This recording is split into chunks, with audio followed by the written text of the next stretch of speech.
Hello. Good, afternoon. That's what it is. Okay, let me post that I'm live on Twitter. Twitter.com. But yeah, hello. I hope everyone's having a good day so far. It's not obvious. I don't know how time works, but I'm here. I'm here to play the game.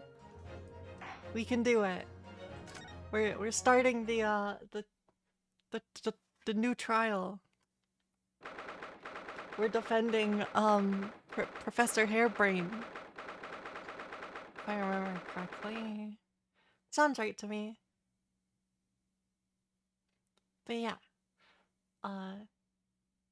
There should be less ads on the Twitch stream now.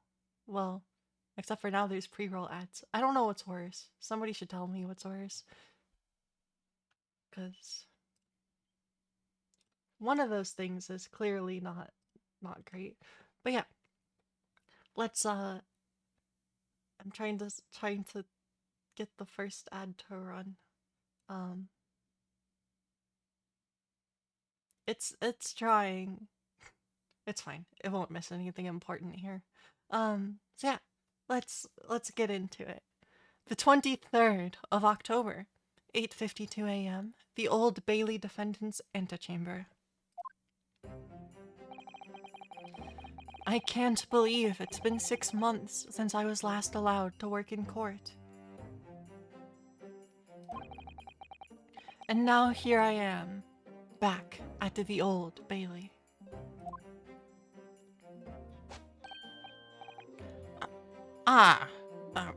Mr. Naruhodo. Good morning, Professor Hairbrain. I don't understand. It doesn't make any sense. The atmospheric pressure in here is off the charts. I've never felt anything like it. It's crushing me. I don't know if I have his voice right compared to last time, but, well, hopefully. It's close enough. Close enough, right? But yeah. I feel it every time I'm here. That gravity. Well, this is Britain's highest court. But are you telling me it's fitted with some kind of device that can actually control air pressure? I think it's probably all in the mind. Ah, yes, well, you won't let me down, will you, Mr. Naruhodo? I'm counting on you in today's trial to save my life. To save the secret of my super high voltage instantaneous kinesis machine from being made public. Yes, I understand. I know what I have to do. I have to establish that the explosion 2 days ago was nothing more than an unfortunate accident. Well, I'm sure there's nothing to worry about, really. Justice will prevail.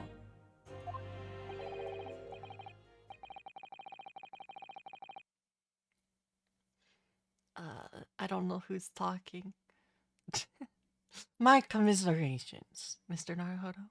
You appear to have been lumbered with a most tiresome case here. Oh, it's Sholmes. Mr. Sholmes, I didn't expect to see you here.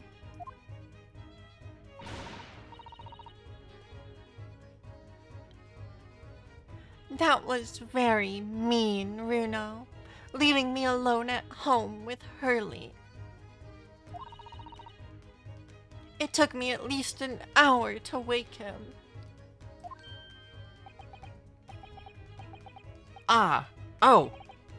Is it? Are you? Herlock Sholmes! Indeed, sir. I am he. Herlock Sholmes. Sholmes. Oh, I've heard all about your exploits, even whilst living in Germany.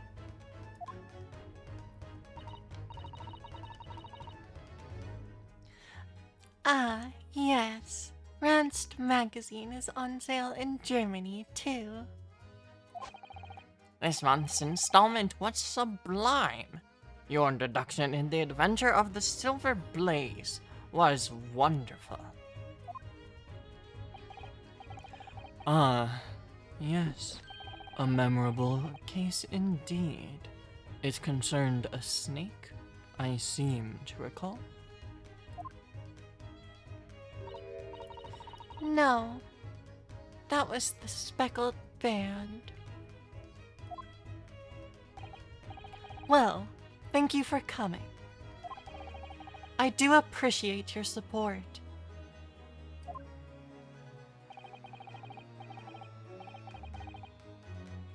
I'm sorry to disappoint you, my dear fellow, but I'm afraid I can't stay. Oh. I have urgent business at Madame Tispel's. You mean your waxwork job? No, no. The waxwork abduction, of course. Madam has engaged my services. Ah, so you're trying to get to the bottom of that ransom note, are you? The week's wages depend on it, as does the safe return of the waxwork, naturally. As such, I intend to give it my undivided attention. Oh, well, never mind then. I understand.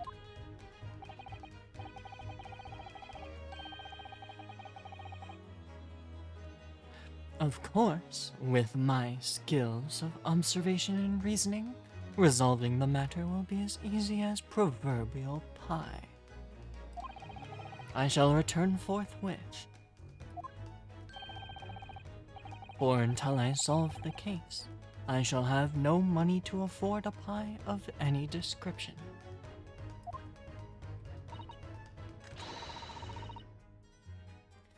Oh, then you must absolutely give it your full attention, Hurley. Quite, Iris, quite. But life is riddled with irony, you know? Whenever I give something my full attention, I have a quite insatiable desire for pie. One of the universe's intractable mysteries, you might say. Oh, yes, quite, definitely, absolutely. I totally understand. Is someone a little starstruck? Hmm.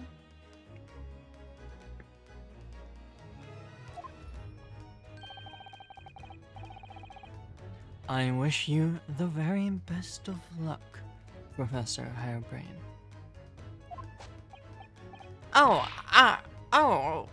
Why, thank you. Before I depart, Mr. Naruhodo, a word in your ear, if you please. What's this about?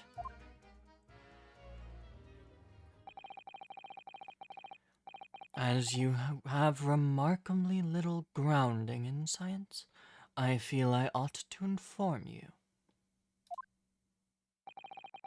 As compelling as this super high voltage, instantaneous kinesis hypothesis may be, a practical implementation, such as was attempted by the professor at the Great Exhibition, is quite impossible.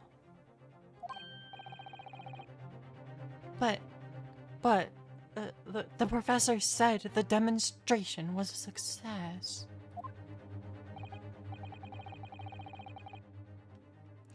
Yes, it would appear that he fervently believes it was.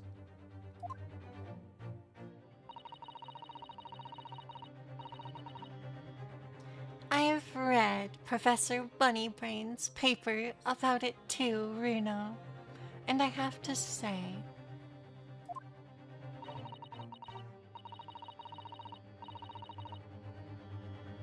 I'm sure it can't be done. It could barely be done theoretically, let alone practically.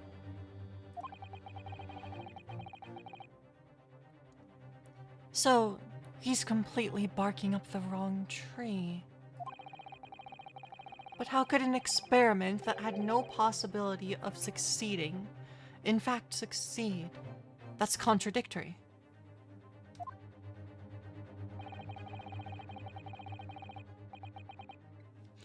And it's that contradiction that will be at the heart of the trial. I've no doubt. What's that supposed to mean? Now, I must hurry along. I wish you the best of luck, my dear fellow.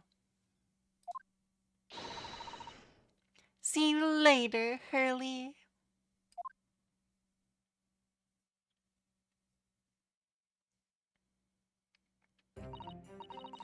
Well, it looks like you're on your own today, Runo.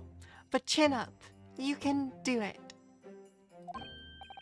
What about you, Iris? No. I'm afraid I can't help. I have something I need to do. I see. It's going to be a big surprise for you when you find out what it is. That sounds ominous. Counsel for the defense and the defendant. Court is about to be in session. Make your way into the courtroom at once. We're on our way.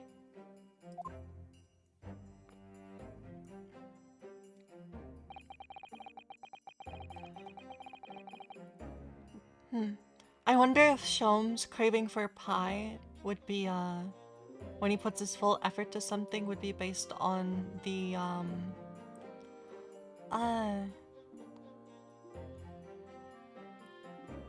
fact that the brain likes glucose. Smile.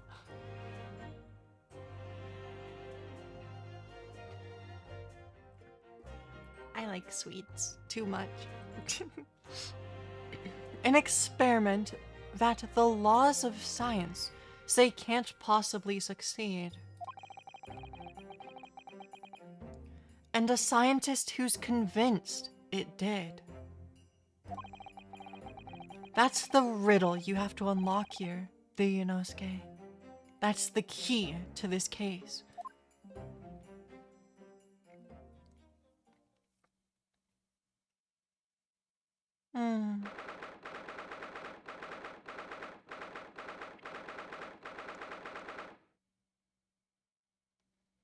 Well,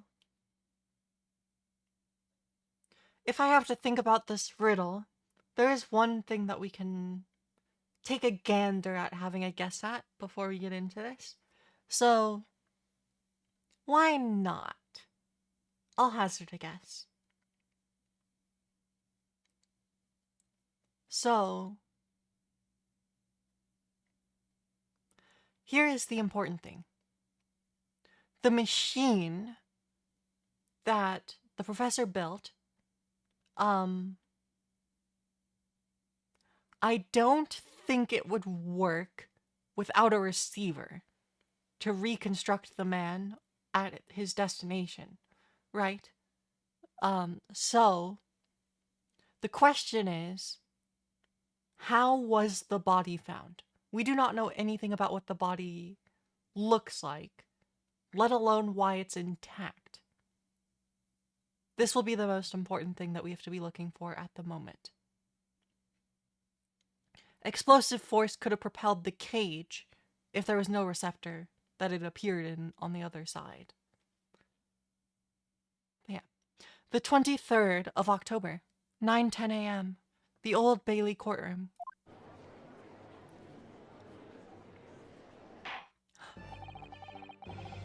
In the name of Her Majesty the Queen, I hereby declare this court to be in session. We are sitting today for the public trial of Professor Albert Harebrain. I now call upon the counsels for the prosecution and defense to declare their willingness to proceed. Von Seeks. The prosecution is ready. The defense is ready, my lord. I'm 6 months out of practice, and what's more, I'm without Susato-san today.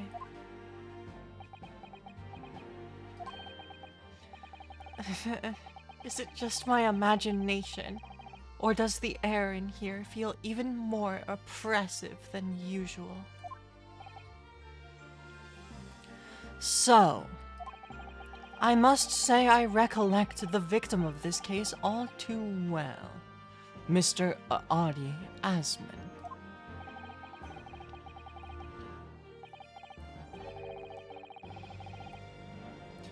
Mr. Asman was well known as a financier, though that was merely a front for his diverse criminal activities. It was only a month ago that the man appeared in court, prosecuted by you, Lord Von Zeeks. But the jury unanimously found him not guilty.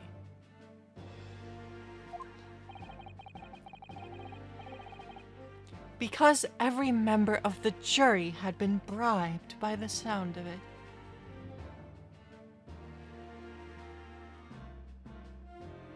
Sorry, my brain just started putting some pieces together.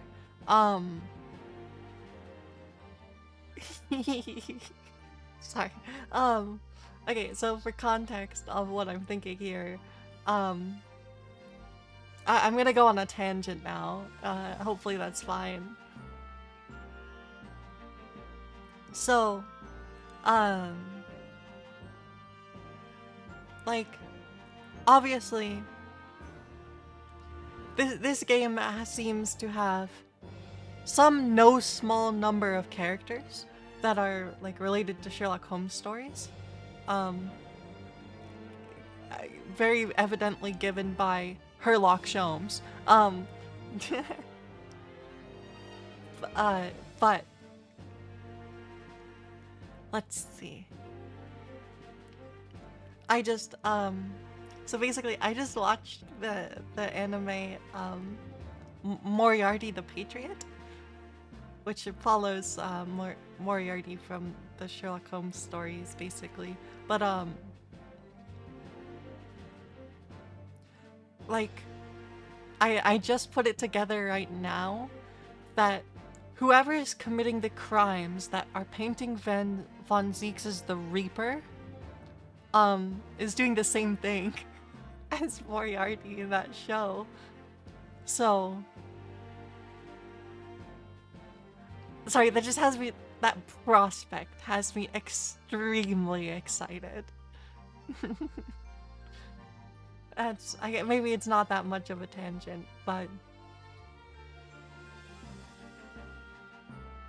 that means we might get to deal with someone on that level of a criminal mastermind. That'll be so fun. Okay. I got something to look forward to majorly now. Okay, let us continue. Because every member of the jury had been bribed by the sound of it, these powerful London criminals are prepared to go to extreme lengths to keep their freedom. But 2 days ago, on 21st of October, Mr. Asman met his end. The work of the Reaper, was it?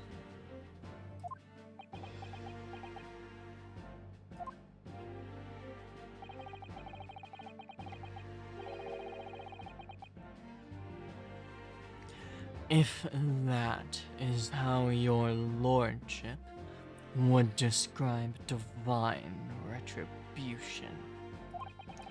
But the fact remains that Mr. Asman's death was a direct result of the actions of the accused, Professor Harebrain. Very well then. Now, ladies and gentlemen of the jury, you have been selected at random to represent the will of the people. Are the 6 of you ready to fulfill your societal duty?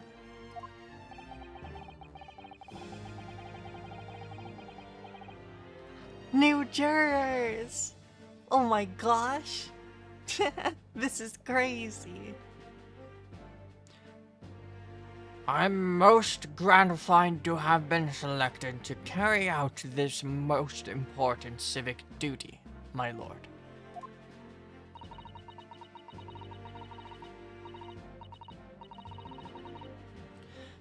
To have a man's fate in the palm of one's hand. Oh gosh, oh golly, it sends shivers down my spine.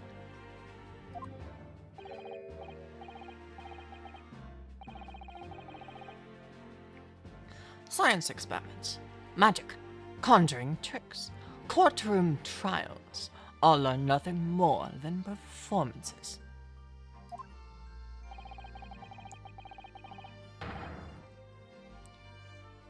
Any spurious scholar that defies the reputation of science deserves to hang.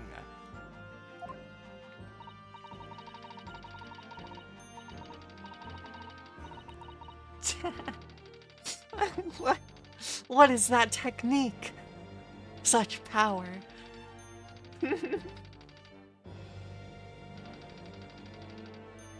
That's some crazy corny consumption technique right there. Most impressive. Very distracting. Um, we have to listen to what's said on both sides, the fence, and then settle on one. That's it, isn't it? Oh, this is actually a familiar face.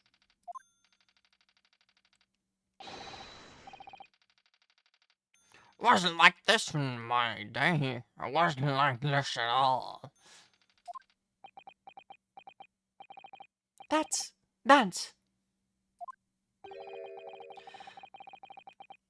the police killer Ottermole lookalike. Again.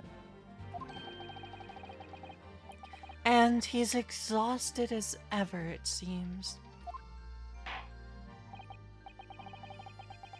Now, as I'm sure you are all aware, the incident we are here to judge today tragically took place at the Great Exhibition shortly after its opening.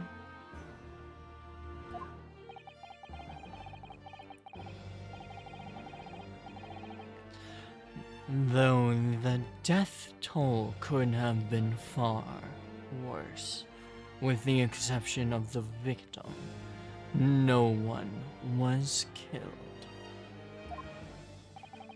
Nevertheless, the dream of the science being exhibited rapidly turned into a nightmare for the spectators. Having a little bit of trouble reaching Van Zeke's voice right now. I'll try my best. A tragic turn of events, and as such, the eyes of London, no, of the whole world, will be on this trial.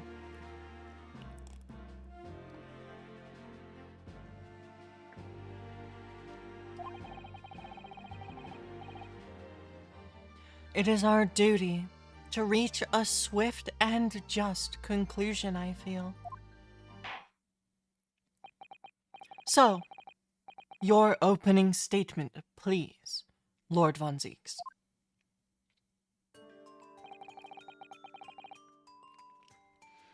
At the heart of this incident is technology never before demonstrated anywhere in the world. One of science's latest developments, I take it. The government is keen to capitalize on the Great Exhibition to improve Britain's technological advantage.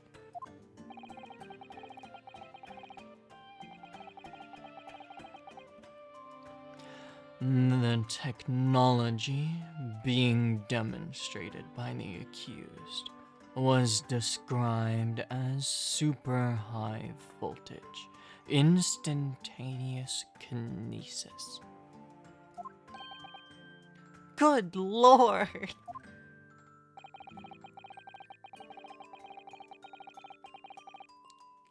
It's designed to disassemble human subjects using extremely high voltage electricity and beam them instantly to another location where they are subsequently reassembled. Is such a thing even within the realms of possibility? Well, I don't believe it, that's for sure.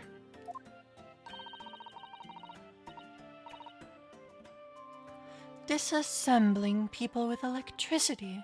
My goodness, how shocking. Huh. The whole idea is absurd. The hypothesis would never stand up to scrutiny. Sir, I believe you are a fellow of the Royal Society. Are you not? An expert in your field? I am, and my word on the matter can be considered final. Instantaneous kinesis is rubbish. Sorry.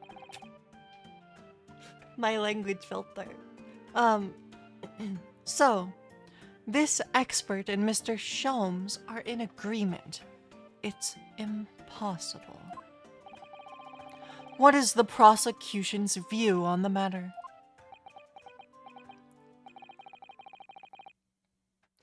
The prosecution would assert that the accused's instantaneous kinesis demonstration was a success. What? What rot? Order! Order! Oh, sorry. I think I... Ow. I'm sorry if I peeked the mic there. That hurt me. I'm sorry.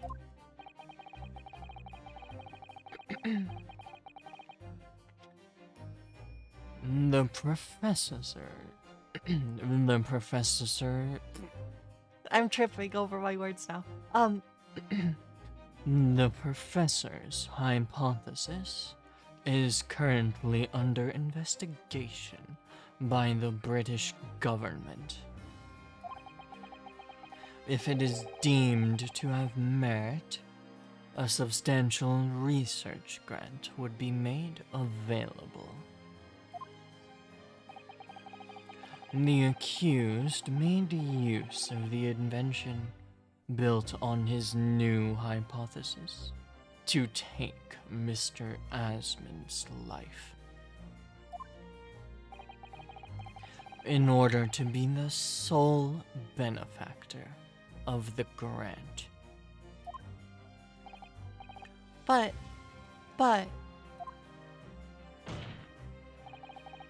This disastrous demonstration was no accident. It was carefully designed from the outset to end the life of the victim.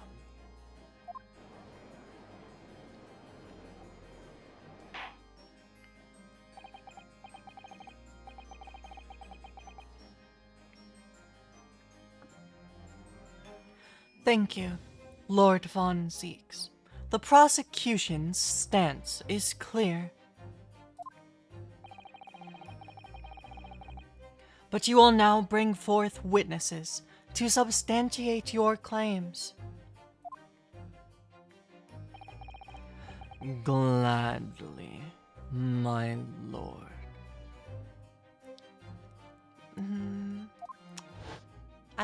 I'm struggling to actually maintain this voice. I don't know. Bailiff, shown the first witnesses to the stand.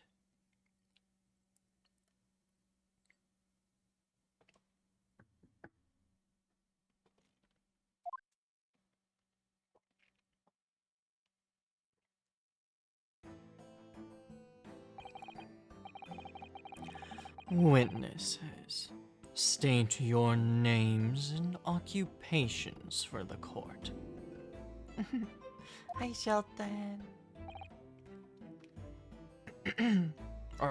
Yes, sir.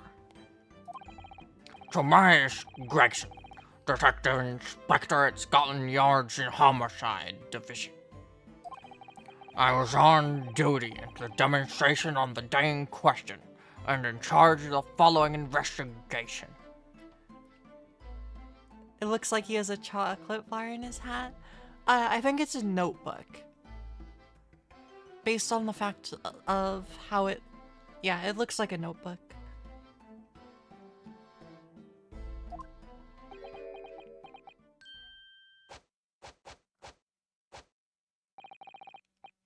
Albert Harebrain. Albert Harebrain, this is scientist. You were born in England, but have been carrying out research in Germany in recent years, correct?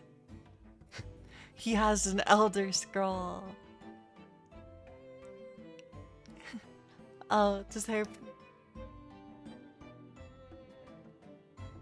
Does Hairbrain's hair afro have jiggle physics? I didn't necessarily think it looked like it, but I don't know. Yes, that's right. I mean, it could. Oh no, there it definitely looks like it does. You are correct. It definitely does. Good. As it should be. After graduating from university here in Britain, I went to work in Germany and made an amazing discovery. Which is what brought me back. I had to demonstrate my incredible hypothesis at the Great Exhibition.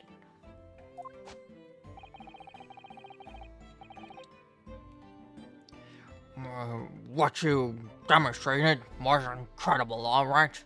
An incredible explosion. But the science was a success. The instantaneous kinesis worked. Are you sure about that? Everyone saw it. They must have done. Yes, there was the terrible accident, but the demonstration of my hypothesis was a success.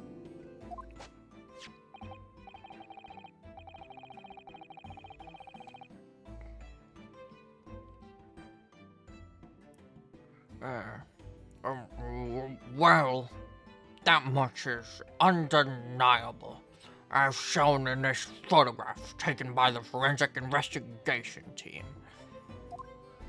Hannah?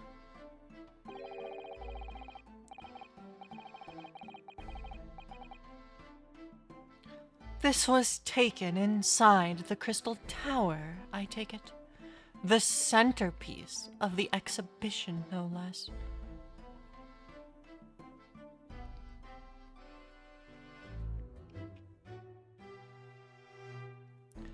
Uh...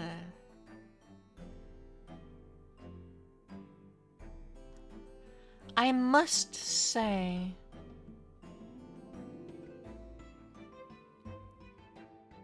This image raises a lot of questions.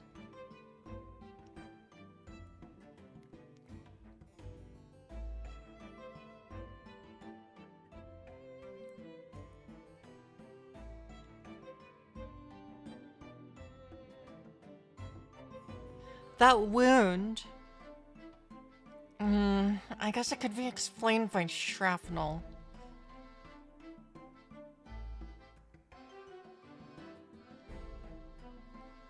Whatever. I need the autopsy report. Please. That's right, my lord. Seems the victim rammed straight into it.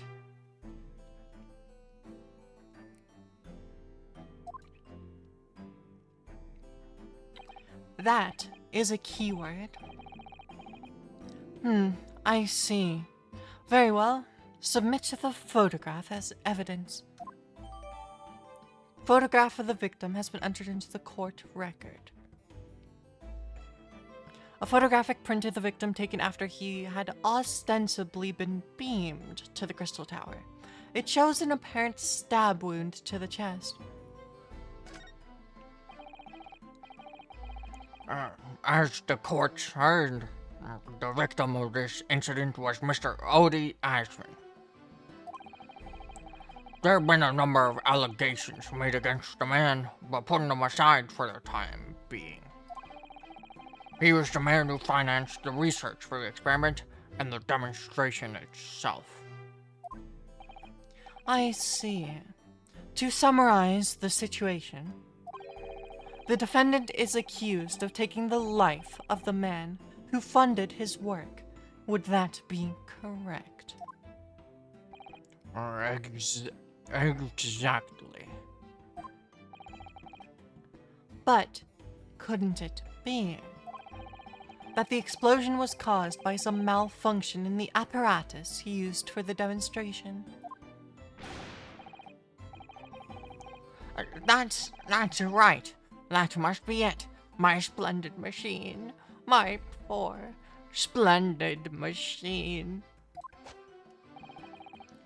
You saw it yesterday, didn't you? We can't even examine the wreckage thanks to the Special Dispensation for Scientific Equipment Act.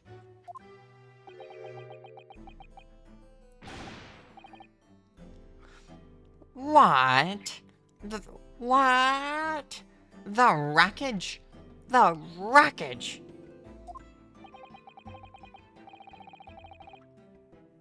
But, that being the case, how can the facts be established? How can it possibly be determined whether this was an accident or a deliberate and malicious act? Extremely simply, my lord. I beg your pardon. Isn't that right, witness?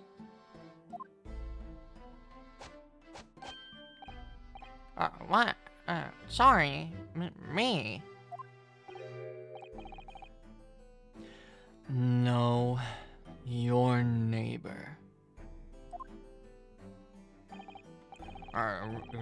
Yes, sir. It was murder. Plain and simple. Anyone could state that with complete certainty. What? How can he possibly think that? Thank you, Inspector. I think we had better proceed to formal testimony. You will explain to the court on what grounds you claim this experiment to have been a front for murder.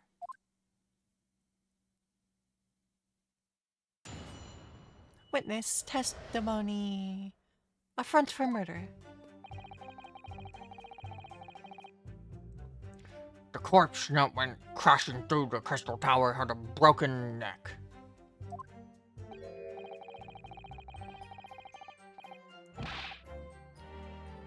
Uh, I... I... I made a minor miscalculation in the angle of the beam projection.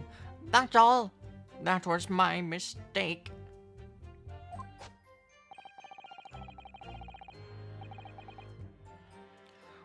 But the post-mortem examination revealed another injury, a fatal wound.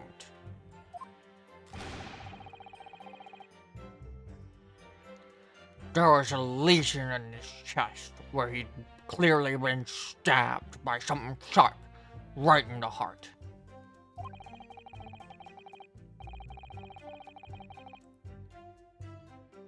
So the victim was killed before he went anywhere. And this fella's the only one who could have done it.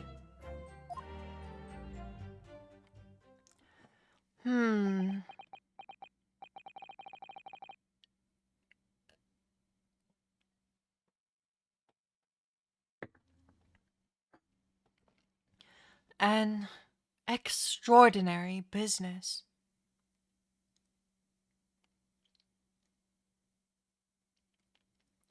Uh,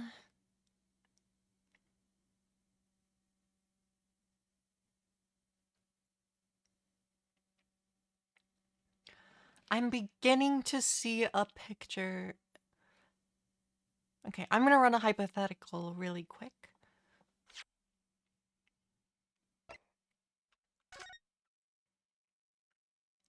So, this is the stage. Right. Okay, so this is the machine atop the stage. Here's the crystal tower. The way that the way that this is pointed,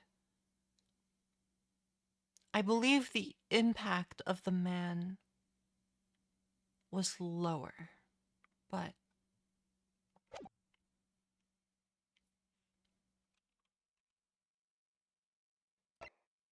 we also have a crossbow.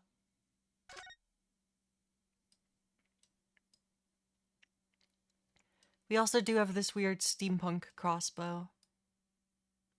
It's missing a stock, however. It wouldn't necessarily need one, but...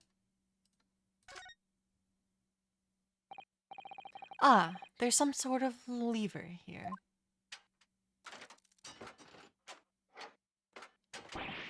Oh, that's awesome! Okay. But what's this? It looks like a cross between a bow and a gun. I think it's probably used for the same thing, too. Weapon found hidden behind a tree under the experimentation stage. It's a folding crossbow. Oh, this thing is so cool.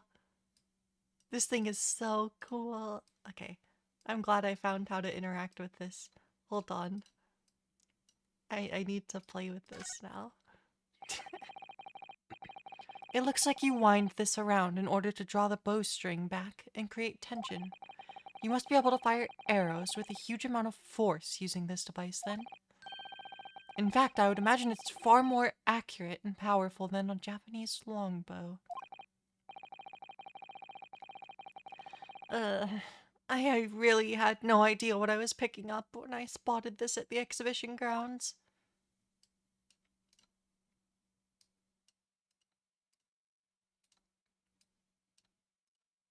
Oh, this thing is so cool.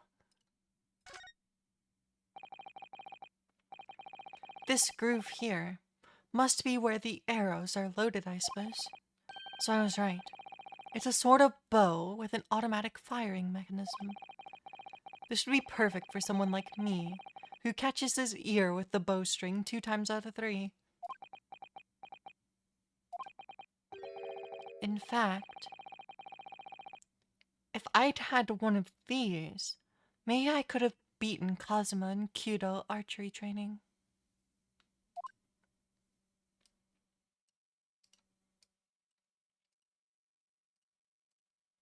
Yeah, this is a weapon that anyone could use, quite definitively.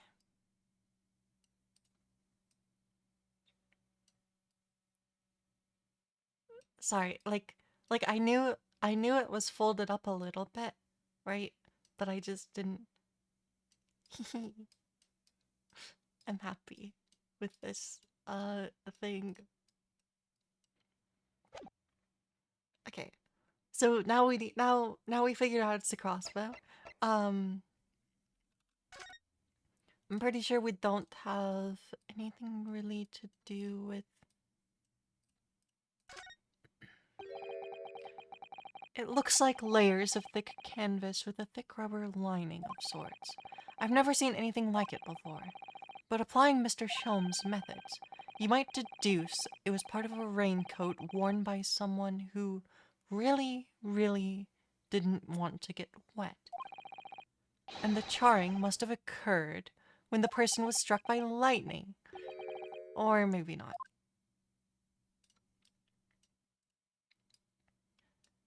So you said it's rubber lined.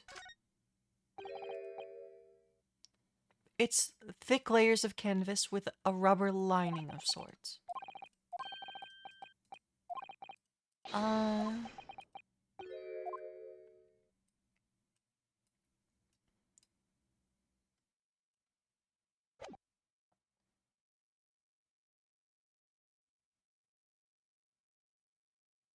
hmm.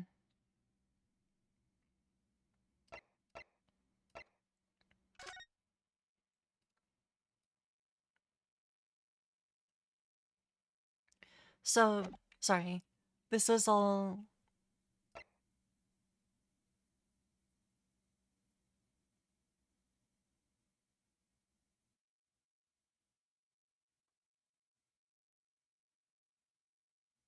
Stabbed by something sharp.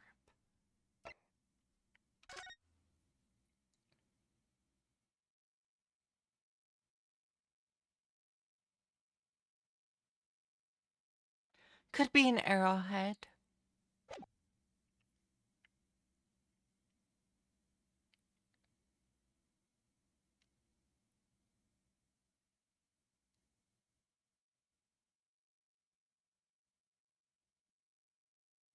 Hmm.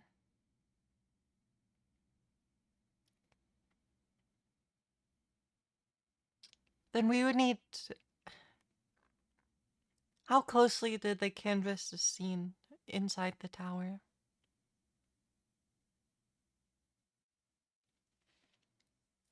Okay, so here's my working hypothesis. Um, I don't know where the man was, but I think whoever had this crossbow shot the victim. Then, but I mean, they were smart enough to rig it so the machine was tampered with. Evidence of that will either come from the screwdriver that we handed over to Gregson, that will most certainly come up later, or this. Because this piece of cloth can only be looked at as an insulator. And the scorch marks means it was probably pretty close to the explosion, but also maybe not, because it kind of just seemed like a fire, like there was a fire lit under the stage. Evidently, it was to attempt to burn whatever this green cloth is. That very much seems like an insulator. Um, so yeah. So I think the man was shot on the stage as the experiment was going off. The machine was already tampered with. Um, and then I think we will be able to prove that where the man ended up in the Crystal Tower is lower than where he would have been if the beam worked, right? So the force of the explosion threw him to the tower. I guess because of wherever the source of it was, but which I would have thought that would have killed him. So the cause of death being a stab wound definitely points to, like Gregson said, he was possibly already dead before before getting to the Crystal Tower. But I think the explosion launched the cage thing he was in over there. Then all the killer had to do was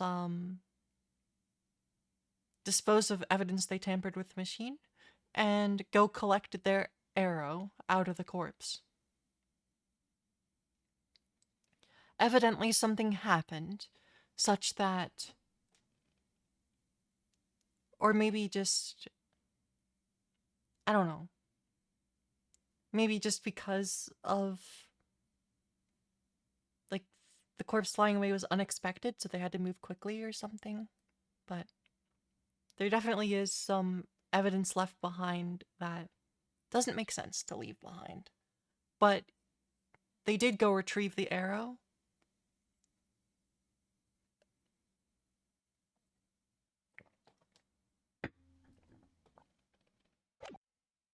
As for who has done this, I can't say. But that's my working theory of events.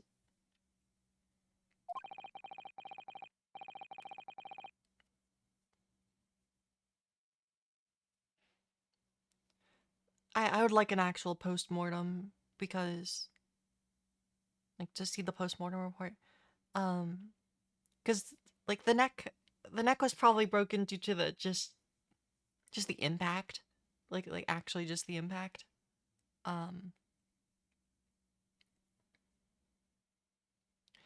In addition to suffering a broken neck, the victim was stabbed in the heart.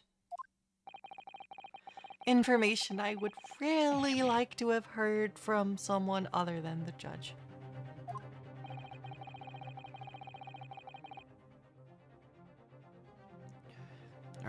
The coroner says death would have been all but instant from a wound like that.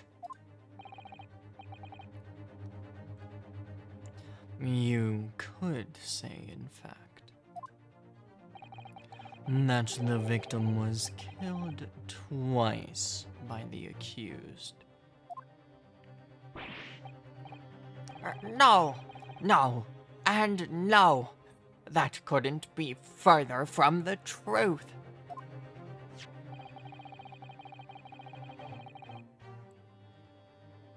I have here the experiment plan documents that were submitted to the security team.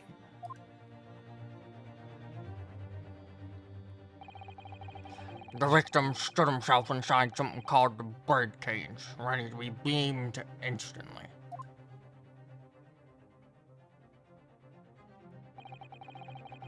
To the second level of the Crystal Tower, about 25 yards away.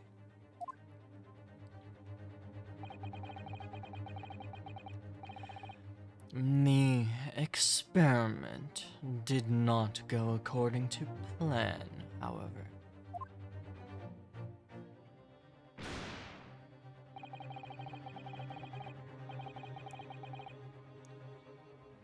As the machine was put into operation, there was a large explosion. The blast caused the beam transmitter to point higher than intended.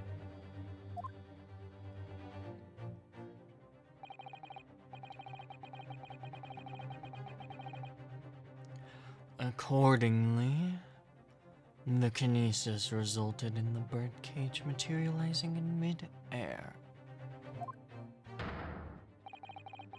from where it subsequently fell, crashing through the glass of the Crystal Tower's large window. Round window. My word. One assumes the victim's neck was broken upon impact with the tower then.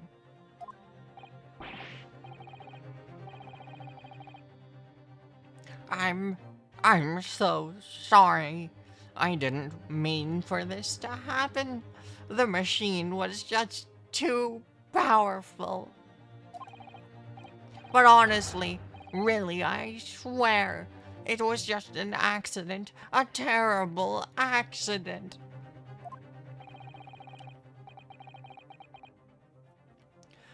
Unfortunately, that excuse cannot save you.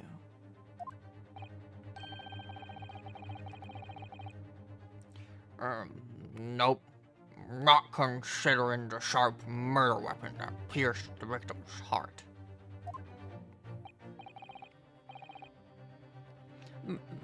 Murder weapon? What are you saying? This is the autopsy report submitted by the coroner. The prosecution would like to have it entered into the court record. Your request is granted, counsel. Yay! The autopsy report! I was there in person, you know. I saw the whole ludicrous performance. And the only other person on the stage with Asmund was a disgraceful excuse for a scientist. Then, really, by all accounts, it must have been him. Hard to think otherwise, really. Very well. Counsel for the defense. Proceed with cross-examination, please.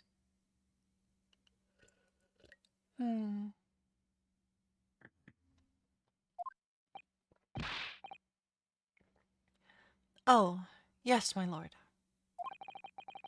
I need to focus here.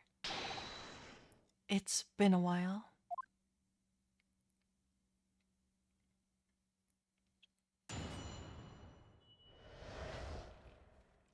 Affront for murder. Sorry, I have to read the autopsy report. Autopsy report. Coroner Courtly Seethe. Sith? You'd read that as Seethe, right? Whatever. Details of the victim. Odie Asman, male, age 45, nationality British. Time of death, 21st of October around 2:20 p.m.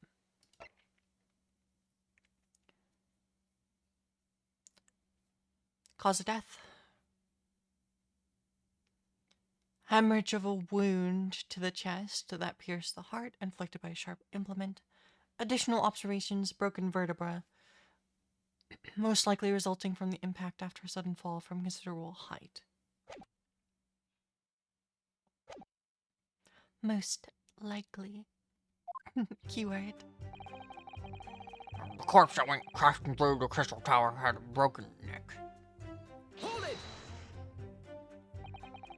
Are you suggesting that that's because he fell from a considerable height? Exactly. Which highlights something else about this whole rum business. What's that? The fact that the instantaneous kinesis itself was a success. Ah. After the explosion, caged with the fella inside suddenly appeared out of nowhere midair.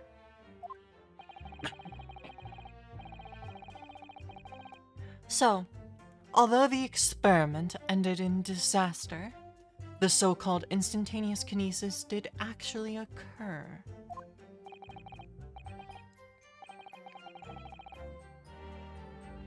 Remind us, Professor.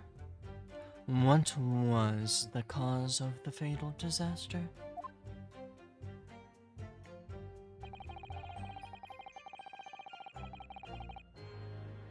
Hold it! So the angle of the projection is critical, is it? And you calculated it yourself? Personally? Absolutely. The calculation is far too complicated for anyone but me to carry out. No, only you got it wrong, didn't you? Yes, that's right. That's the point. The calculation is so complicated even I can make a mistake.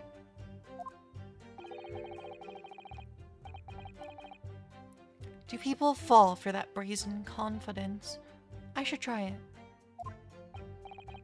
I took into account the subject's height and weight, the wind direction, the ambient temperature. I considered every possible variable. So I just don't understand. How could this have happened?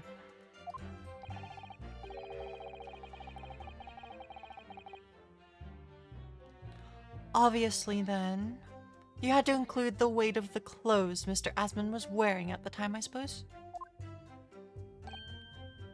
Ah.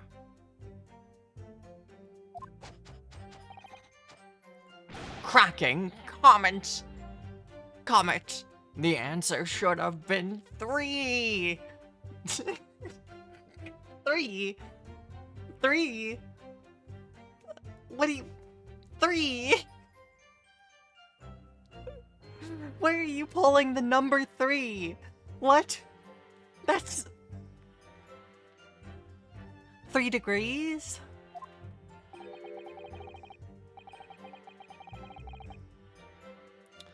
So much for safety first. The 3 must be for safety third.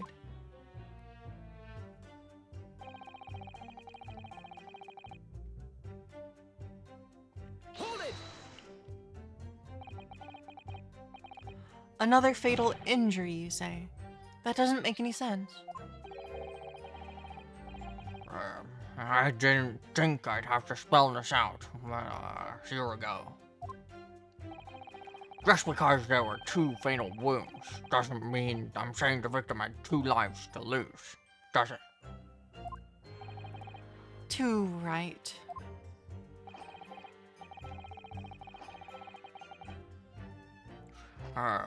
Obviously, at first we thought the bloke had died due to his spine snapping in half as well.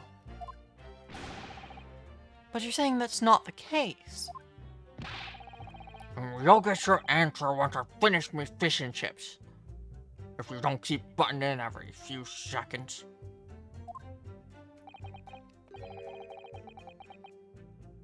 But we all know that's a bottomless bag. Well, at least they're self-aware about it. Gregson does have endless fish and chips.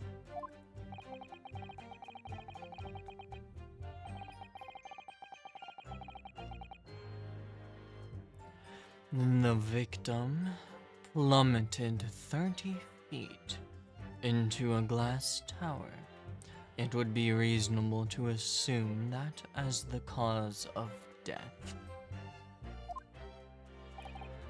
Right. Well, that's what we all thought, but it was a red herring, wasn't it?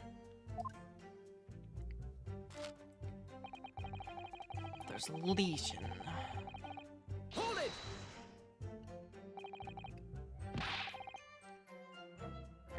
The defense knew nothing of this crucial information.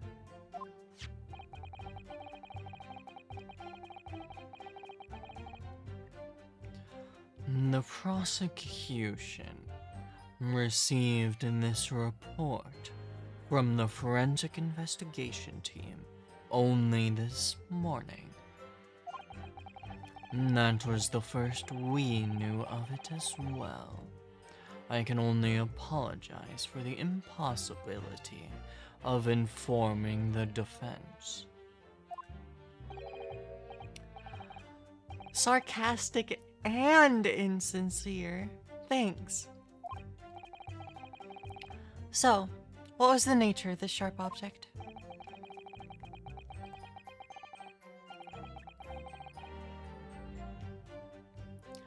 Among the tools the accused had that were in use at the demonstration, one is of particular interest. This. Oh, yes. That would appear to be some kind of screwdriver. Ah! There he is. My trusty little companion, Andrew. Andrew. Of course.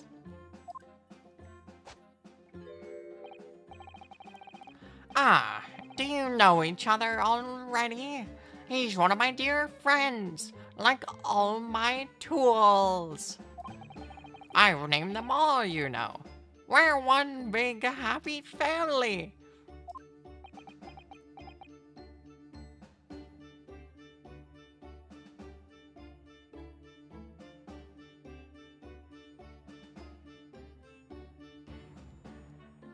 Sorry, just had to really let that one sink in.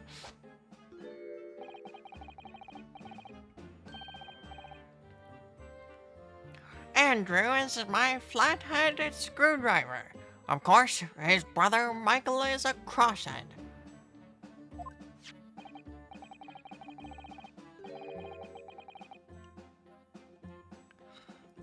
Well, it would appear that your beloved Andrew has a red stain on his shank.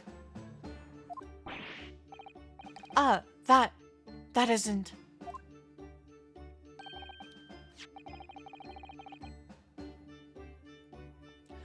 It's blood, beyond all reasonable doubt. No. And that's not all. The long, sharp shape of this Andrew fellow. No, stop. Stop. Gregson, please. I can't.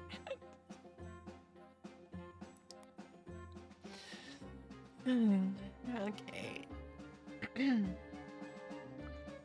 The long, sharp shape of this Andrew fella is completely consistent with the victim's wound.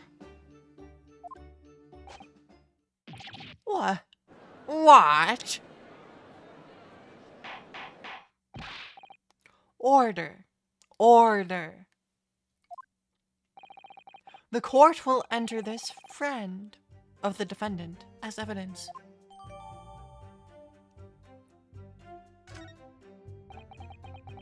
So, one of Professor Harebrain's tools is the murder weapon.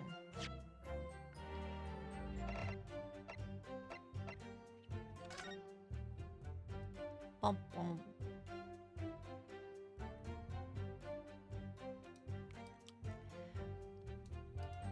You know something interesting about this?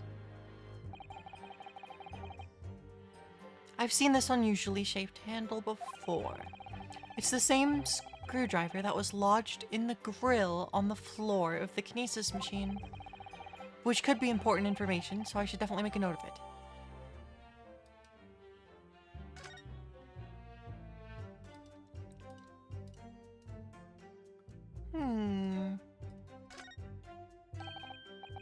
This is blood.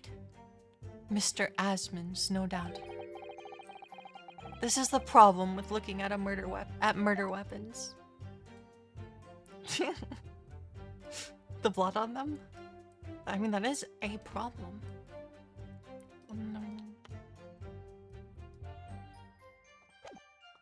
So, Leonosuke, would you be so kind as to run an experiment for me?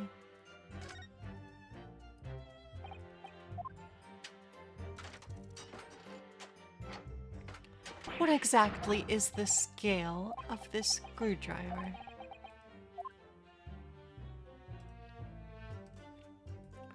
Do you think, hear me out, do you think the screwdriver could be fired from this crossbow?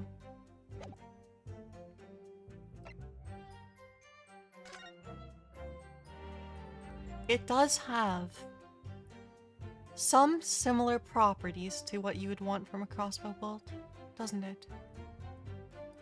It's even notched for the string. So I'd say if the handle can fit in the groove of that crossbow, there's a chance that this screwdriver was shot out of the crossbow. Hairbrain did just mention he was missing it. Couldn't find it.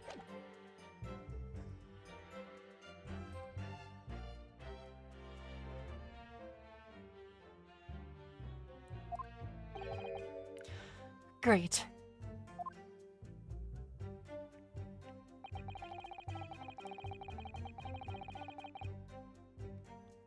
Hold it!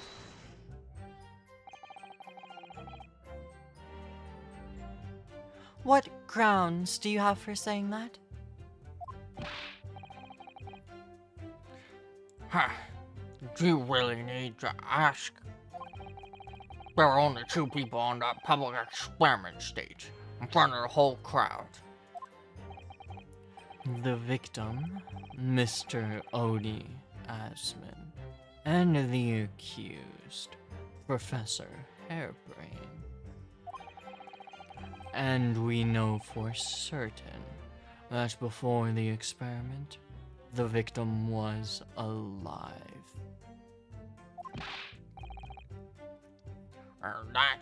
That's right. I saw him with my own eyes. Furthermore, following the explosion and kinesis, nobody went anywhere near the body. In other words, only someone on the stage with the victim could have possibly done it. Excuse me. Do you have something to add? Professor Hairbrain, do you have some information that may be relevant here? Professor.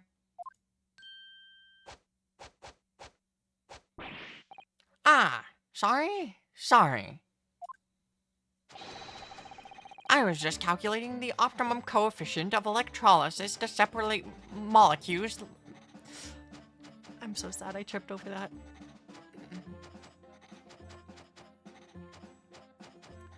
Okay, we're gonna try that one again.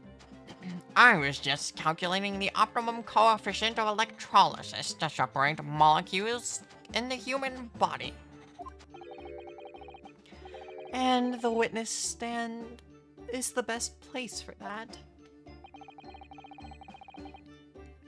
It seemed as though you might have something to say about Inspector Gregson's last remark.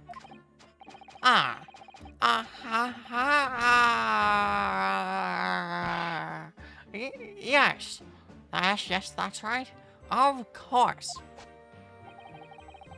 He just said that no one else could have done it. didn't he? Yeah, that's right.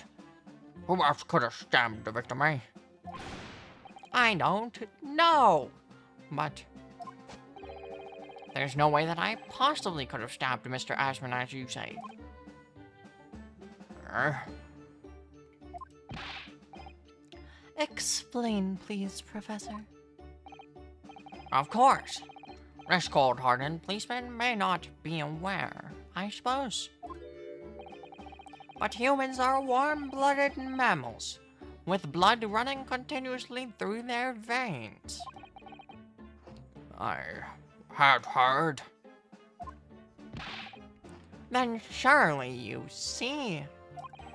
If I'd plunged something the size of Andrew into the man's chest, the whole stage would have been a bloodbath. No, a blood swimming pool.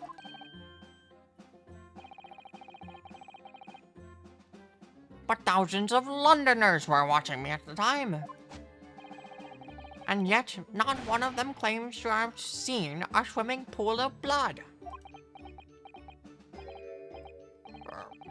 Well, no, I suppose not. You see, not one. True.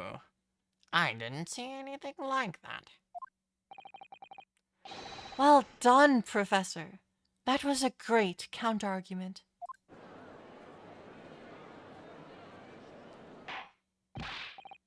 Order. Order. He brought out the hollowed chalice.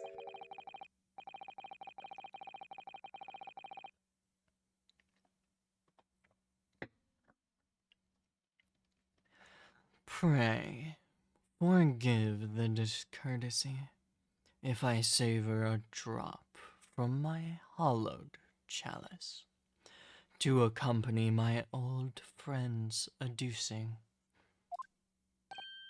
Is that a word? Is that actually a word?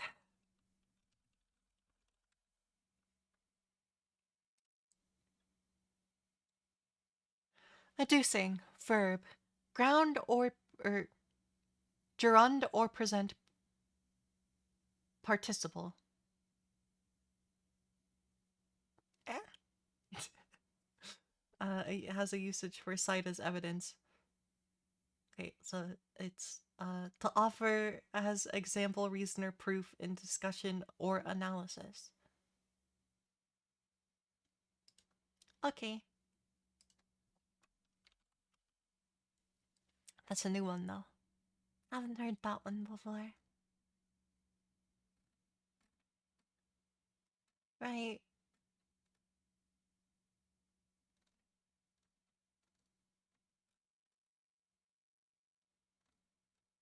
Okay, sorry.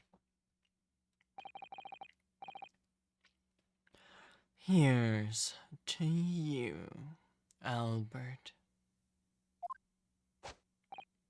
Oh, you're too kind, Beck. But I'm really not a patch on you. No, you're not. No. You've neglected to mention one crucial possibility. I have. A particular situation in which very little bleeding would result from a stab wound. Of course.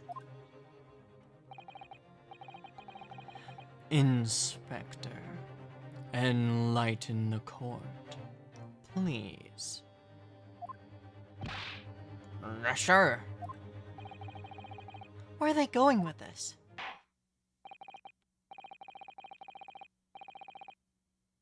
Very well. You will amend your formal testimony now, Inspector Gregson.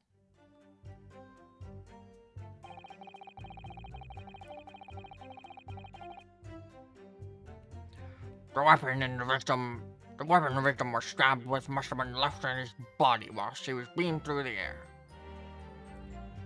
But Gregson, you know where we found that. Why would you think that, Inspector?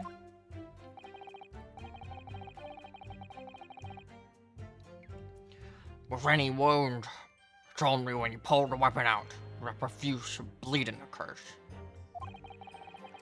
Whilst it's still lodged in the body, and acts as a stopper of sorts, for want of a better word. I see. You don't need a medical degree to be aware of this fact. It's common knowledge for any investigator. Where's Susato-san when you need her? If you ask me, this bloke masked what he was doing from the view. Doing from view with his body before stabbing Ashman in the chest. When he beamed the victim off the stage with his fancy device. Screwdriver still where he planted it.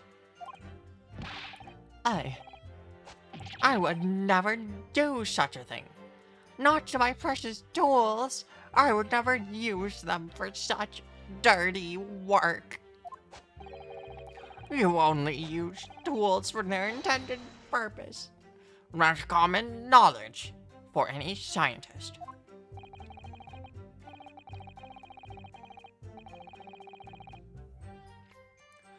The fact remains. The lack of blood at the scene can easily be explained, as the prosecution has demonstrated. So that's all the testimony I have to work with. I had no idea the victim had been stabbed. This changes everything. Did Von Zieks keep that information to himself until now on purpose to gain the advantage? Oh well, I suppose all I can do is press these witnesses for as much information as possible.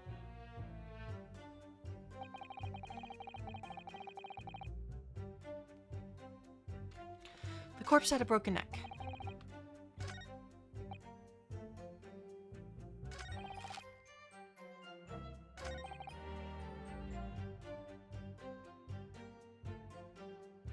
The weapon the victim was stabbed with must have been left in his body when he was beamed through the air.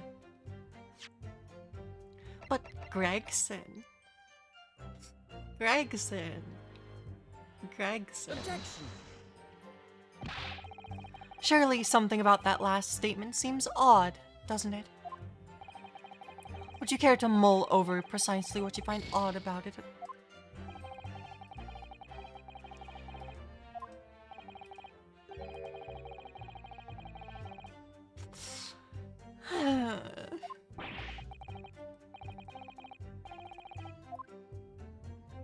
I am so sad.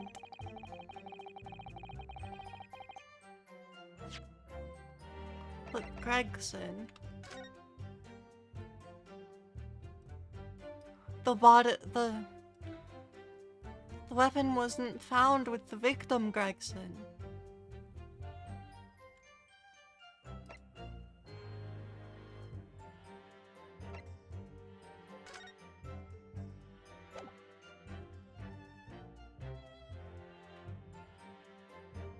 I guess it's the same train of thought, but I just present the screwdriver. Objection!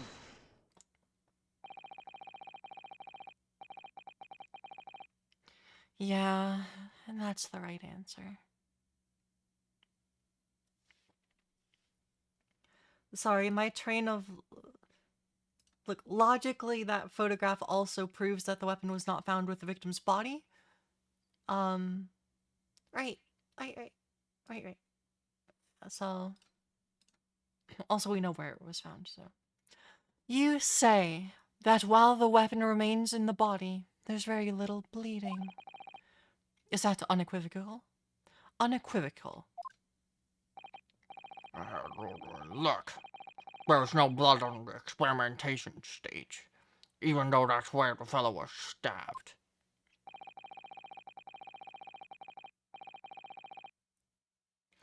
The only explanation for that is if the screwdriver was still in his body, stopping any heavy bleeding.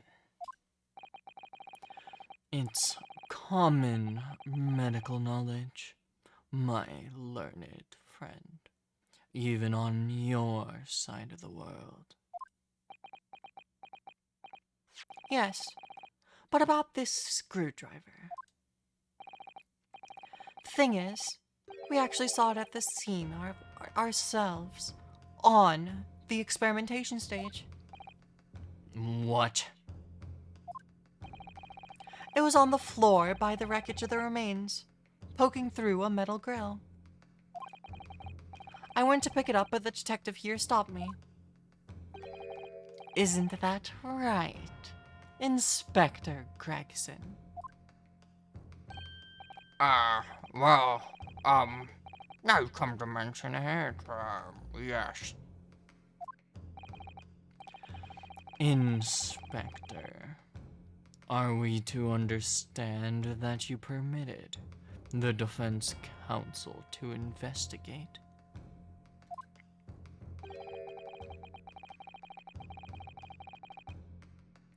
That you contravened the special dispensation for Scientific Equipment Act? No, not at all. I wouldn't do that. I just let him look, nothing more. It was very clear he wasn't to touch a thing. Yes, that's true. This screwdriver was in plain sight, on the stage. But it shouldn't have been, should it? What are you getting at? If this tool had still been in the victim's body when he was beamed by the machine, then it shouldn't have still been on the stage.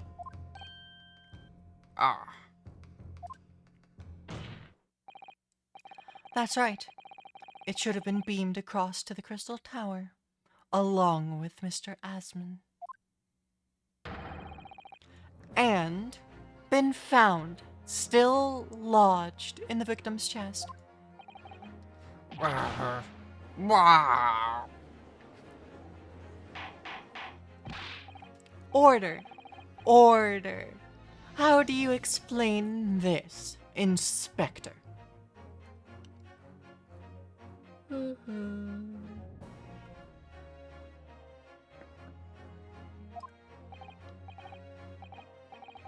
I, well, I don't.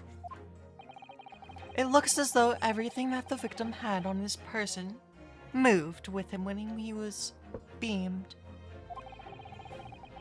If the screwdriver was still in his chest when the instantaneous kinesis occurred, obviously, that should have been beamed to the destination as well.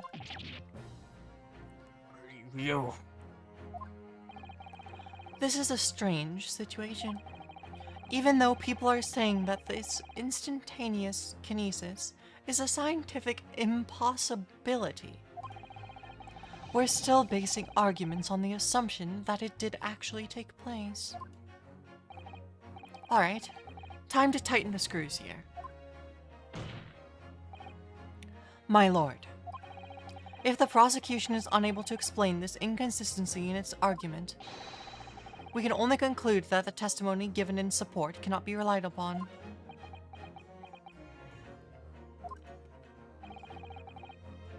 Lord Van Zieks is stumped.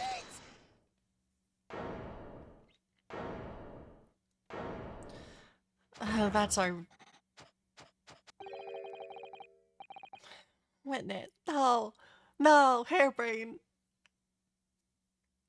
Do you have something to say, witness? Yes, I knew it. It bears out. The equations hold. Mr. Naruto, don't worry. About what? Without delving into the details, There is no inconsistency. What? Even if Andrew had been lodged in Mr. Asmund's chest, my trusty tool wouldn't have moved. Andrew remaining on the stage is consistent with my calculations. What? What? What?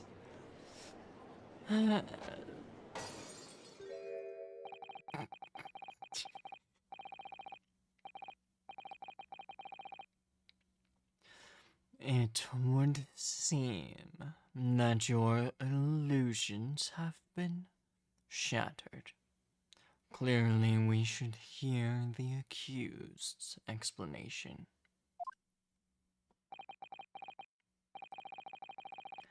Or should I say, this brilliant scientist's explanation?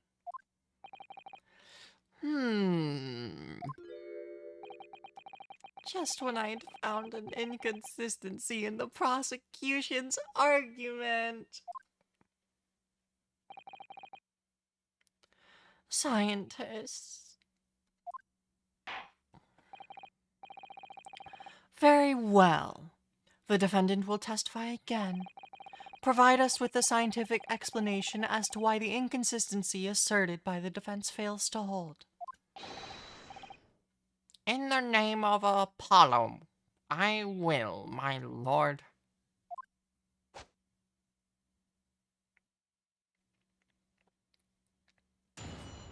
Witness testimony. The inconsistency explained. To be clear, I'm still at the stage of gathering data in my research. My hypothesis states that kinesis cannot transport metal, though. Hence, the metal weapon would have stayed put. In other words, the point just raised by Mr. Naruhodo is not a consistency and inconsistency at all. Mr. Asmund was a patron of my research. Without him, my work wouldn't have been possible. Now I have a duty to protect the incredible machine that we built together.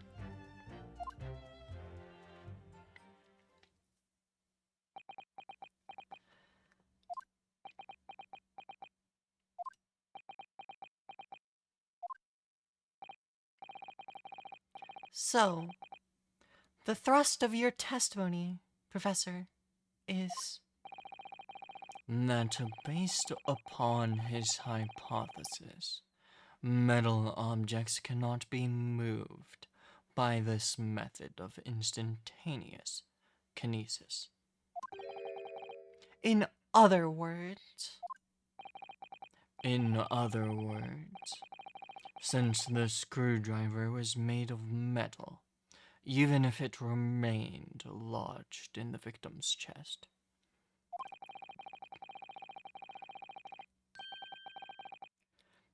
its subsequent discovery on the stage, despite the victim being found elsewhere, is not an inconsistency. And therefore... And therefore, Professor Albert Harebrain could still have been the killer. My great hypothesis holds, you see. We had to make the cage used to contain the subject from wood. For that very reason. I was not addressing you, witness.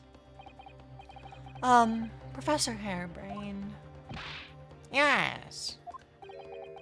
Whose side are you on here? I don't take sides, Mr. Naruhodo. No, no, no. My only interest lies in upholding my hypothesis. I'm a scientist after all. Is he working for us or against us? It's very hard to tell. Ryunosuke, the answer is simple. the man is purely working for himself. Let's see how you cross-examine this testimony, my Nipponese friend. Yes, fire away, Mr. Naruto.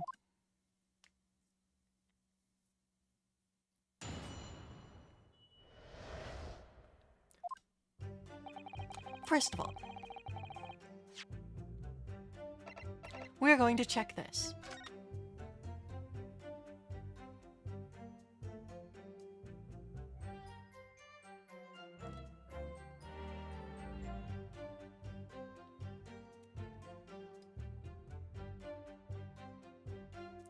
You know what I see here?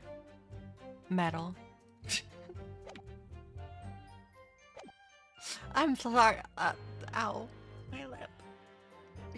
I'm sorry to do this to you, Hairbrain, but it must be done. Hold it! And yet your retort to my argument wasn't lacking in confidence in any way. No scientist can find the truth without first finding self-belief. Those were the words of a certain scientist that I hold in the very highest esteem. But you realize that disproving my argument puts you in a very precarious position, don't you? No scientist should strive to protect himself more than he strives to protect the truth. Very respectable outlook. More words of the same great scientist, you know. Words that are causing me a lot of trouble. Who is this scientist? I'm afraid I couldn't tell you, Mr. Naruto. But as soon as I remember the magnificent genius's name, you'll be the first to know. It might be worth keeping the names of your idols to mind. You're wasting your breath, my learned friend. This scatterbrain even forgets my name at times. So Lord Von Zeeks really did have a friend once. But I didn't notice. How freezing over.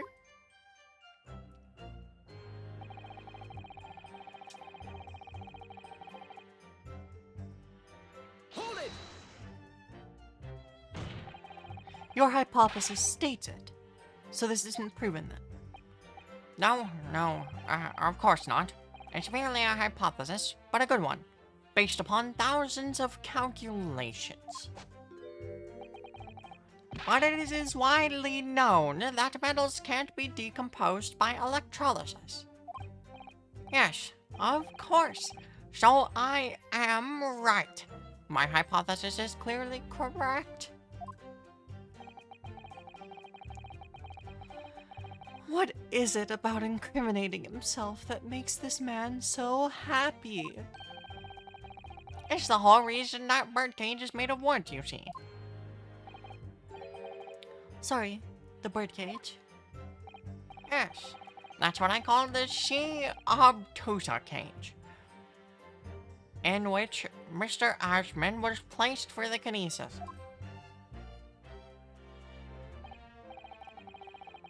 Ah, the jail cell in which the victim was detained. It does indeed seem to be made of timber of sort.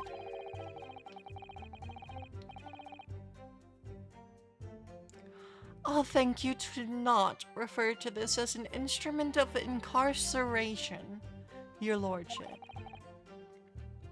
In short,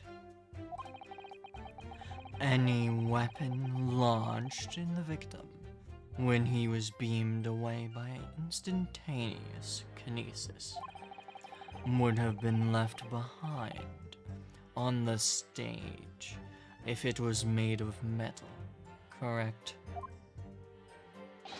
Yes, that's right. That's it. Yes. It all fits perfectly with the mathematical model. But the ultimate conclusion, then, is that the defendant alone had the opportunity to inflict this fatal injury on the victim, is it not? Ah. Ah, indeed, sir. Someone beam me out of this nightmare. It's not that bad, Leonosuke.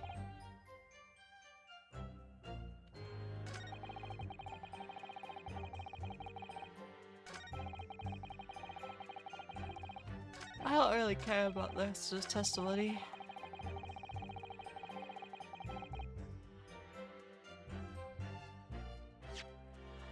What do you make of, this? Objection!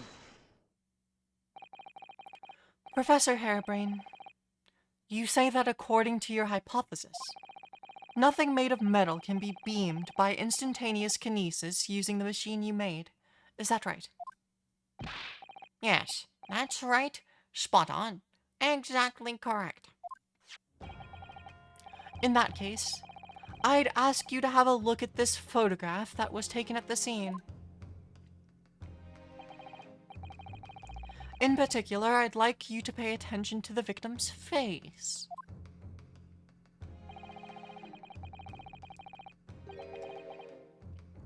You can clearly see that Mr. Asman is wearing a pair of spectacles with a metal rim. What? Metal? No!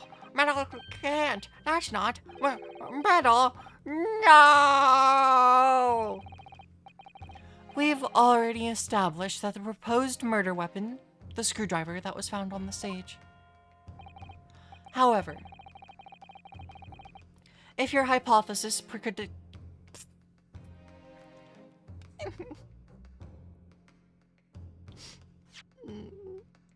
okay.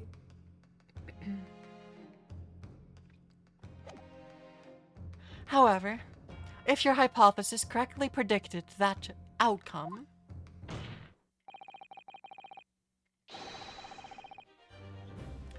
it should also have predicted that the metal-rimmed spectacles would be found in the same place.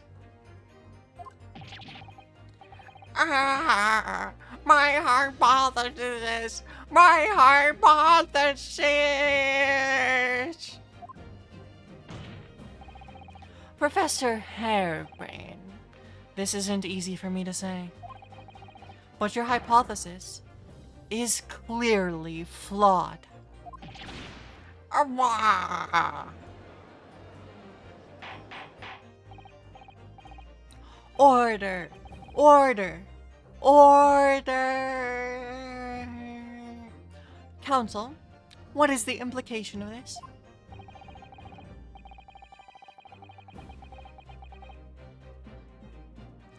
If, on the day in question, the alleged instantaneous kinesis never actually took place, then it's entirely possible that the victim was killed somewhere other than on stage.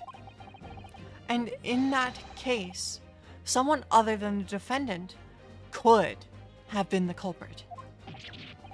but, my hypothesis is sound. I proved it that day. The experiment was a success. The experiment was proof of all my work. Objection. Am I to say something here in my capacity as a fellow of the Royal Society? Yes, juror number 4. As a man of science, there's only one thing I cannot simply abide. And that's a fraud who pretends to be a fellow man of science. What? Wait. Great Scott. Are you suggesting my science is suspect? It's just been disproved, hasn't it? In front of all of us. In other words, the whole demonstration was complete nonsense, from start to finish. Believe me, fellow jurors, when I tell you this man is a heel, a bounder in the fraud.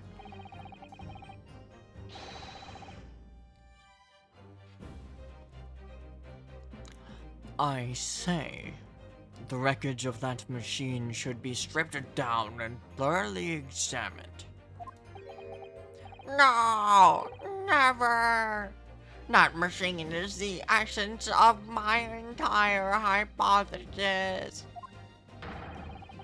It's protected by the Special Dispensation for Scientific Equipment Act.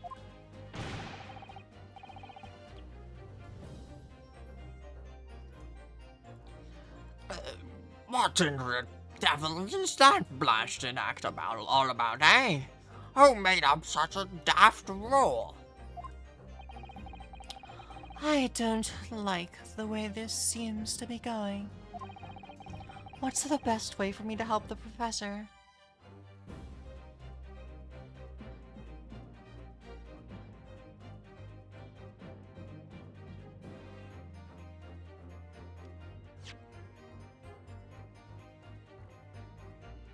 Um...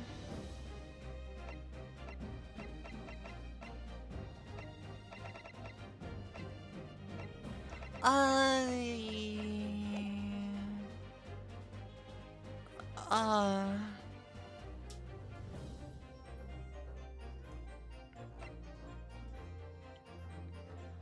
Is this just the wrong option? No.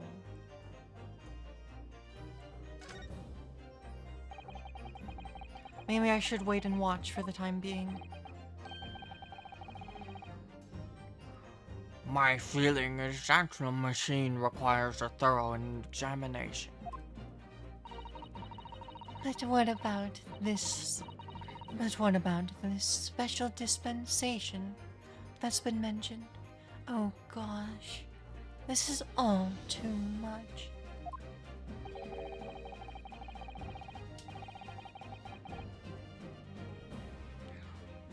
If it's determined that the machine itself was the murder weapon, I think you'll find the act won't apply. Of course it was the murder weapon. Everyone can see that, as plain as day.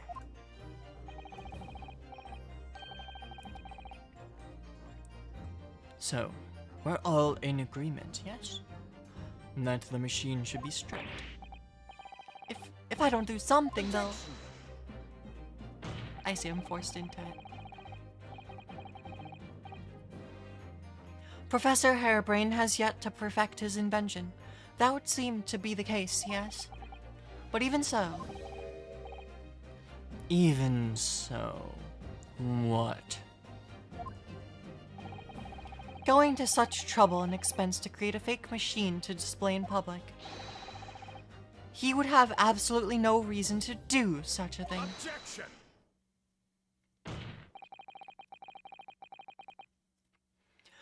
He had an obvious reason to do exactly that. For the research grant money. Ah... If the government by slowly set up to deem the man's ridiculous notion plausible, and he and his conspirators would have received a handsome sum indeed. Conspirators?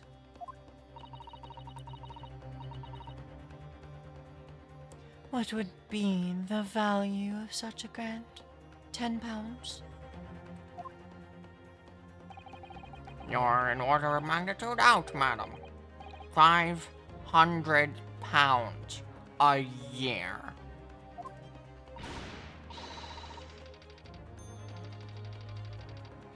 Oh, you could live handsome on that much for years. Our society's just noticed an increase in bogus public demonstrations in the field of science recently. And plenty of scientists arguing with each other to get the largest slice of the funding cake. People's greed is plenty motive enough for murder, I assure you.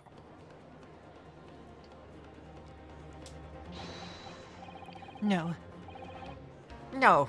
No. I haven't deceived anyone.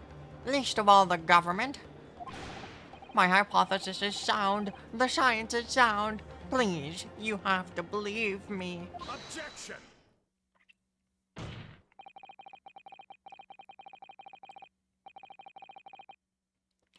No matter how unbelievable this hypothesis may seem to you, ladies and gentlemen, the fact remains that the victim was transported instantly to the Crystal Tower.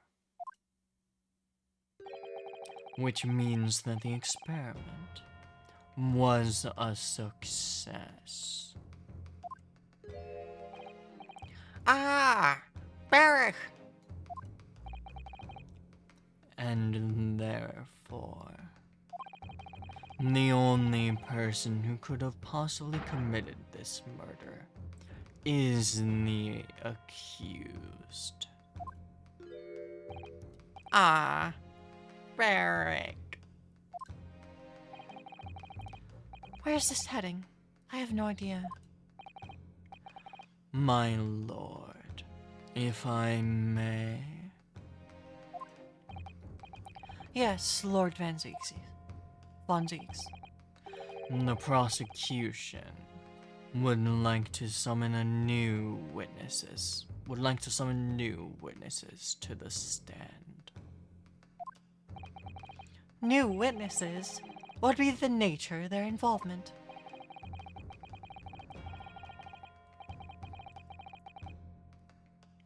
They were spectators of the demonstration.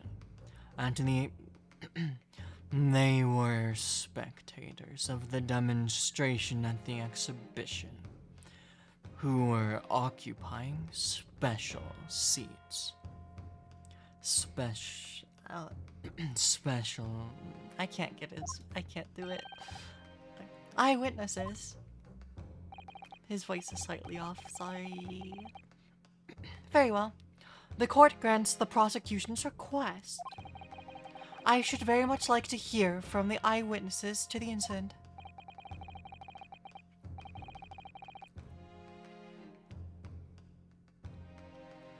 The prosecution's stance is clear. This experiment was no pastiche. The accused killed the financier victim there on the public stage before the very eyes of the spectators. Now, my learned friend. Oh, yes. It's time for you to make your own stance clear. There's clearly a flaw in the professor's hypothesis. I can definitely see that. But where does that leave me? We shall take a short recess now, during which time the prosecution will prepare its new witnesses to take the stand. As you wish, my lord. Good. In that case, court is adjourned for 20 minutes.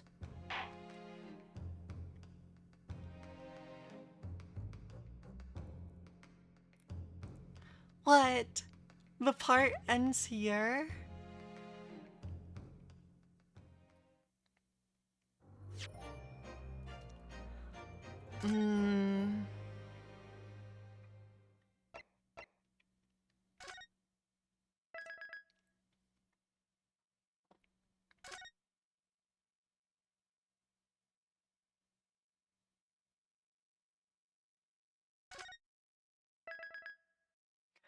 Okay, so let me decide.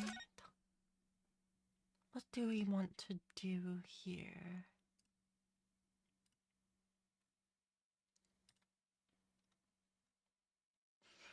Uh...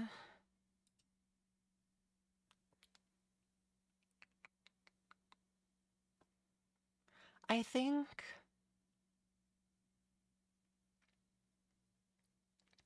I think that means probably we're gonna have to call the stream here for today. Because, um, like, I have no idea what kind of gauge we'd be looking at for how long the next part of the case will be. And I'm already making it hard enough for everyone to follow along besides looking at VODs. So I think that means I will probably be wrapping up the stream here for the night. Because it would not be great for me to commit to streaming for potentially another 4 hours, assuming the next part of the trial is longer. So that's where my guesswork is leaving me. But I do know where the witnesses were that are coming next, if you'd like my insight on that.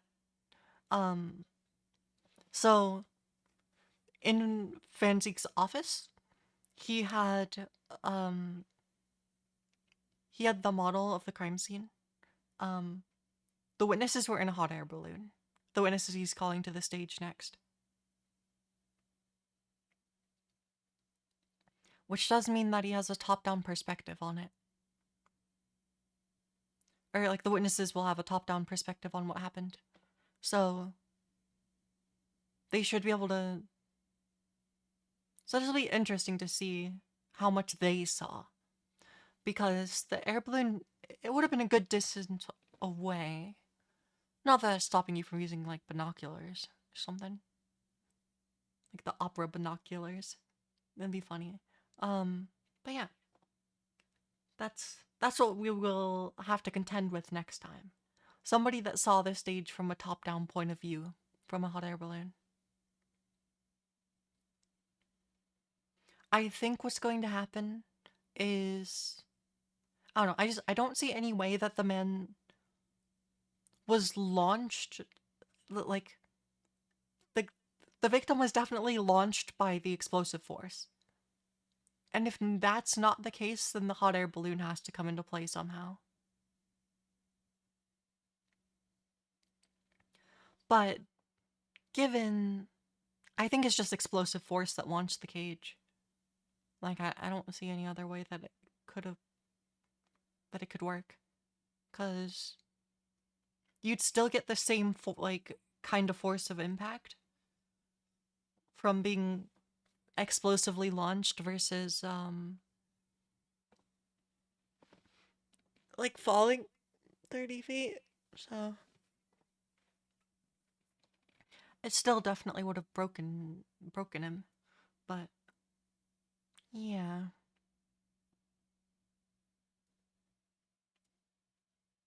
I don't know. I think it's just we're gonna have to continue to prove. Evidently, we're gonna have to continue to prove that the theory does not hold. Which is unfortunate for Hairbrain, but I'm out here to save his life, right? But yeah. So that's what we'll have to look forward to next time. But I see a lot of the pieces that are gonna come together. The screwdriver was definitely shot out of that crossbow. I'm like almost certain. But yeah.